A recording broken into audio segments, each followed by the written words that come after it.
Welcome to SHAIL'S Kitchen, home of good food and good memories. My great-grandparents left their homeland in India to work as indentured servants in Trinidad and Tobago. When their 5-year contract was up, they decided to settle on in Trinidad, and many of them continued their East Indian traditions and culture. They developed a style of cooking that was very unique to the Caribbean. There are many different types of curries from all around the world. East Indians who settled in Trinidad and Tobago developed their own unique blend of spices and their own unique brand of curry, which, although is very similar to what you would find in India, has a very distinctive taste and flavor that is unique and very delicious. Curry is a favorite not only in the Caribbean, but in many different parts of the world. Today I'm going to share with you a recipe for cooking Curry Goat Trinidadian Style. Here we have some really nice goat meat that we got from the Spanish store.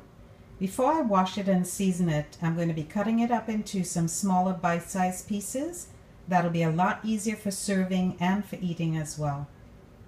Soak the goat meat in lime juice for about 15 minutes and then wash thoroughly under cool running water. My goat is now seasoned.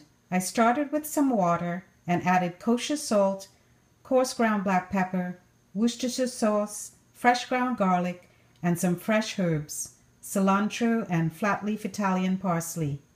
Now I'm going to cover it with plastic wrap and marinate it overnight in the refrigerator. I'm going to be using the Kala brand Madras curry from Trinidad and Tobago because that's my favorite. I have about 4 pounds of goat, so I'm going to be using about 4 tablespoons of curry powder, 1 tablespoon for each pound of goat. The first step is to saute some onions and garlic in some hot oil.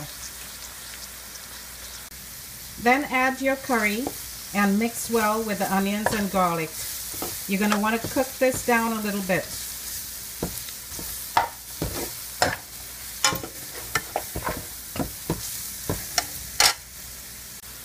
Let the curry fry down for a few minutes, and when it gets to this stage, add 2 cups of water.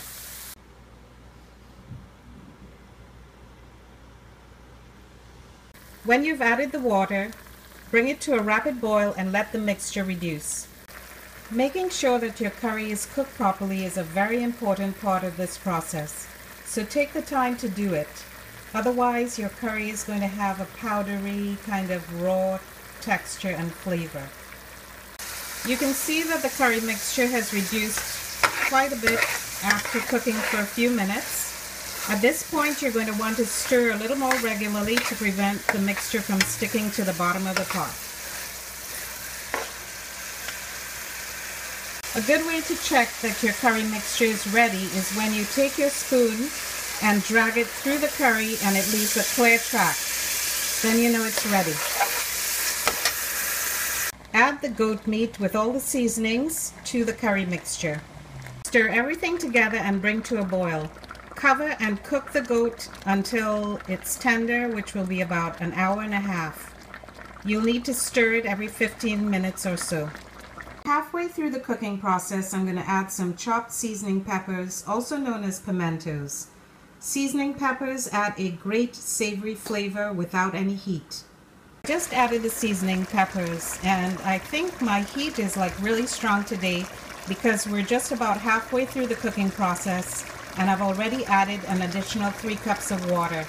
So please check as you go along and add as much water as you need depending on the strength of your heat or your flame. Curry Goat Trinidadian Style. After 1.5 hours, our curry goat is done. I like to eat my curry goat with jasmine rice or basmati rice. I also love it with roti. Cucumbers are a great side because they're cool and refreshing with the heat and spiciness of the curry. Curry Goat Trinidadian Style. The unique and delicious flavors of the Caribbean. Thank you for spending your time with me, sharing great tips, great stories, and having a lot of fun. I look forward to seeing you next time on SHAIL'S Kitchen, home of good food and good memories.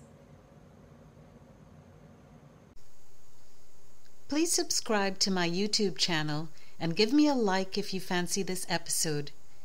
And follow me on Pinterest, where you can view all of my cookbooks, Elegant Home Gourmet, volumes 1 through 4.